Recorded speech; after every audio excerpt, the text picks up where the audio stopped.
oil from Venezuela. Venezuela. How about we're buying oil from Venezuela?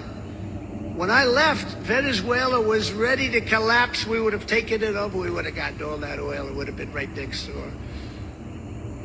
El expresidente de los Estados Unidos, Donald Trump, declaró su crimen. Un crimen de lesa humanidad contra el pueblo de Venezuela. Declaró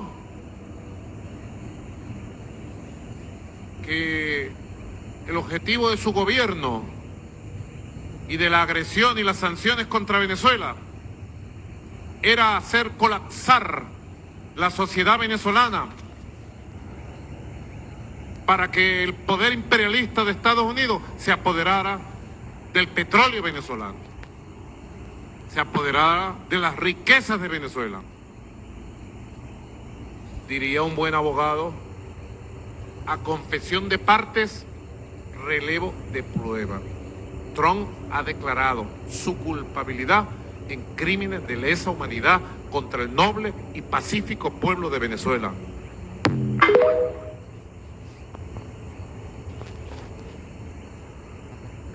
Russian President Vladimir Putin and Venezuelan President Nicolas Maduro signed a strategic partnership treaty in Moscow on Wednesday, May 7th. This agreement is the latest in a series of alliances Russia has made since its full-scale invasion of Ukraine. It is Russia's fourth such treaty in 2 years, following deals with China, North Korea, and Iran. During the Kremlin talks, Maduro said the treaty would help relations grow between Russia, a major global power, and Venezuela in the coming years. Putin called the deal a good base for future cooperation, but did not share specific details. He mentioned that both countries are working on joint projects in energy, transport, and pharmaceuticals. Kremlin spokesman Dmitry Peskov described the treaty as a weighty, substantial, and very important framework document. Maduro is one of over 20 world leaders expected to attend Friday's military parade on Red Square, celebrating the 80th anniversary of the Soviet victory over Nazi Germany. Venezuela has strengthened ties with Russia since the late socialist leader Hugo Chávez's rule from 1999 to 2013. Maduro has continued this alliance and has publicly supported Russia's war in Ukraine. Alright, shalom, shalom. First and foremost, I'd like to give all praises and glory to Yahweh, Ba'ashem Yahushai, Ba'ashem Rakakadash. Yahweh to the elders and apostles of great mercy and well. Salutation to the Aki and preaching the truth to the four corners of the earth in sincerity. Today, but I carry another lesson, Lord, will be defined. Straight to the point. Another straight to the point lesson, you know, because it's clear. You can clearly see that the third war is coming quickly. We are already living in that time. We're living in times where we're going and see these nukes actually hit. You understand? I believe that it's near. It could happen within months. It could happen next year. It could happen within months. You understand? That's the escalation of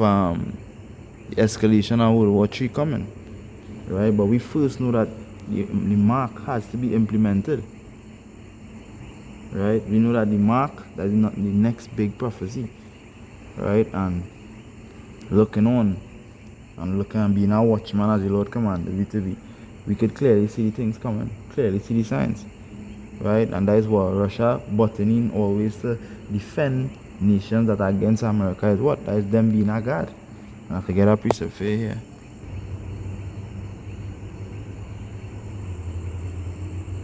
This is the book of Ezekiel chapter 38 and verse 7. Right. I'll read from 7 straight to the point. It says, "Be thou prepared and prepare for thyself and all thy company, right, that are assembled unto thee, and be thou a guard unto them." So what is that talking about? Speaking about Russia, which when you go up a little bit, it mention the nations. I could get the point by alright, verse 3. Ezekiel 38 and 3, and it says, "And say, thus saith the Lord power, behold, I am against thee, O Gog, and chief prince of Meshech and Tubal." Right, and we know Gog, verse 2. Maybe from verse 2. "Son of man, set thy face against Gog and the land of Magog, the chief prince of Meshech and Tubal, and prophesy against them." And Gog, the scripture mentioned, is Russia, right? even the land mass, when they do the land of today, that was Russia dwelling, right? So we understand when you jump to verse 7, it says, "Be thou prepared for thyself," talking about war. It says, "And all thy company that are assembled unto thee, be thou a guard unto them." So all the company that are assembling unto them right now, we see clearly that is China. When you look at the BRICS nations, right? The BRICS nations is who? Brazil, Russia, Iran, what's the next one? Israel, Iran, and other countries, China, North Korea, Russia has these ties. So it didn't even say it say company with them. It says be in company with them, but also be a guard unto them. That's why I see Russia leading with nukes in the world right now. You can even look that up. Let me look up that real quick.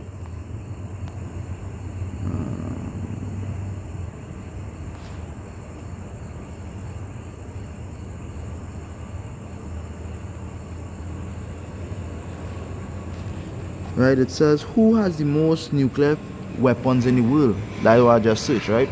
It says Russia possesses the most nuclear weapons with a total stockpile of approximately 5,580 warheads, followed by the United States, right? But we want to deal with the United States. We're dealing with Russia and the amount that they have, they lead in, right? So they lead in, becoming a guard unto the other nations, they also arming them, right? They arming them, and while arming them, these other nations are protected. Just like earlier on when it had a whole controversy was taking place in Venezuela the first time around, when Russia sent up a bomber, a nuclear bomber, to show strength onto Venezuela, right? And now they're not just showing strength, but they're taking pictures together. They arming them in nuclear weapons so that these nations feeling like Russia is actually guarding them, but it was prophesied in the scripture, right? Verse 7 again, be thou prepared. Be prepared how? With nukes. Be prepared military. Be prepared economy wise, right?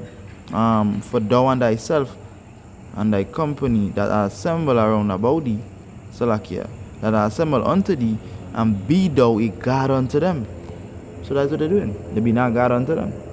Right? And this was prophesied. Right? Another precept came to mind. Yeah. Also, the Confederacy of America has fallen. People who that they did wrong unto, they still holding that hatred in their heart. Because they are heathens. You understand? And they looking to take around the scriptures to mention that the nations are mad. Right, everybody vexed, everybody, but they wasn't they didn't have the spirit on them, I should say. I wouldn't say that they wasn't strong enough, but they didn't have the spirit on them. And now the Lord put the spirit on them. What they doing? They beating their plowshares into swords. Let me get that precept.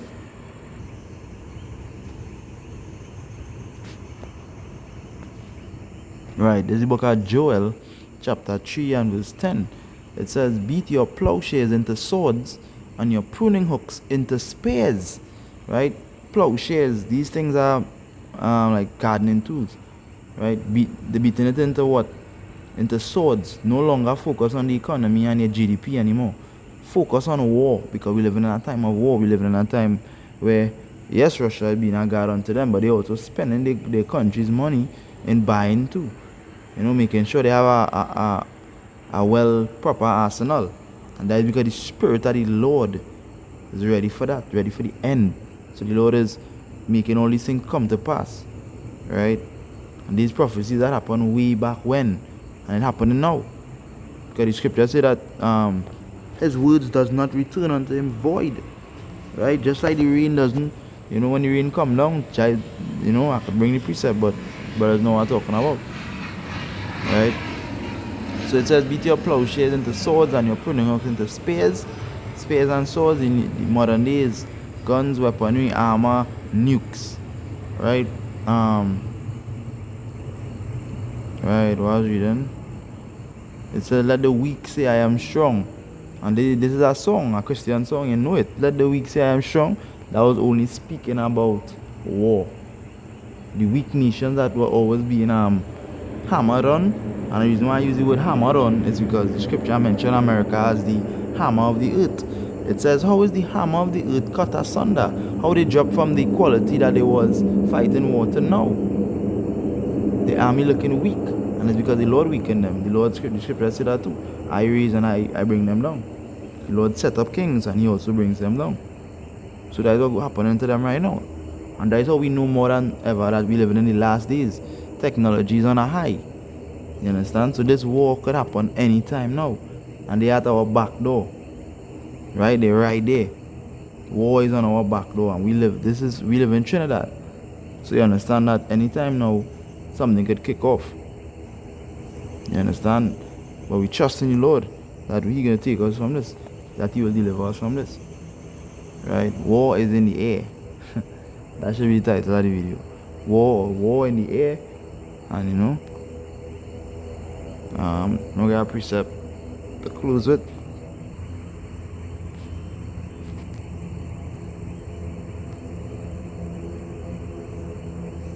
Alright, this is the book of Isaiah, chapter 13 and verse 4. It says, the noise of a multitude in the mountains, like as of a great people, a tumultuous noise.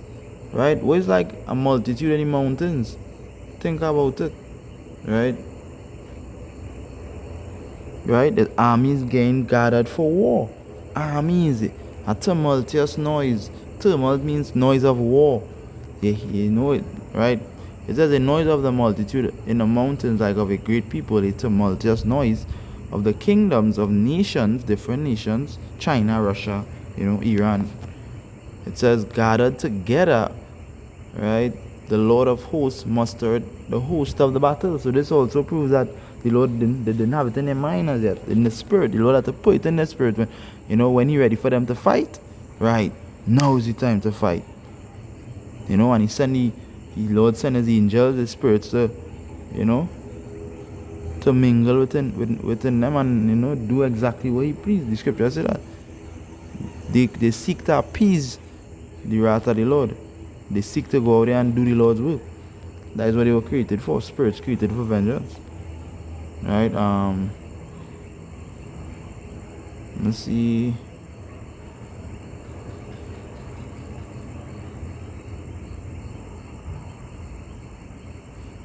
I'm going to read down a little bit. Right? Verse 5, it says, they come from a far country, from the end of heaven, even the Lord and the weapons of His indignation to destroy the whole land. These chariots. Yeah. Angels. Even these nukes. All of them is a part of Yahweh Shem Yahushai arsenal. Right? Verse 6. It says, holy, for the day of the Lord is at hand. It shall come as of a destruction from the Almighty. Therefore shall all hands be faint, and every man's heart shall melt. Right? And it's so yapa because it's saying holy for the day. It's at hand, it's so close. It's right there, it's on our doorsteps. We could actually see, we could actually see everything the Lord said coming to pass. You don't even think it, you're seeing it. You understand? Some people still blind and can't see it, but we seeing it. Right? And nobody's going to be able to do anything when the Lord actually bursts the sky. That's why it says all hands shall be faint. Nobody's really going to be able to do anything at all but freeze. Scripture said they will fight. Scripture said they will be frightened, but they will still fight. Right? They will be afraid, but does fight. So when they are afraid and they fight, they're still going to lose. Because their heart gonna melt when they see the army coming back. When they see Yahushai, when they see the magnitude, the volume of the army, how powerful it's gonna be looking, how fierce. You understand? But yeah, Lord's will in this lesson we gotta find through the spirit and power of Yahweh Shem Yahushai, Bashem Kakodash. Alright, Kalalayam La, Yahweh Bashem Yahushai, Bashem Kakodash. Double honor to the elders and apostles of great mercy and good well. Salutation to the Aki and preaching, to the four corners of the earth in sincerity. Shalom.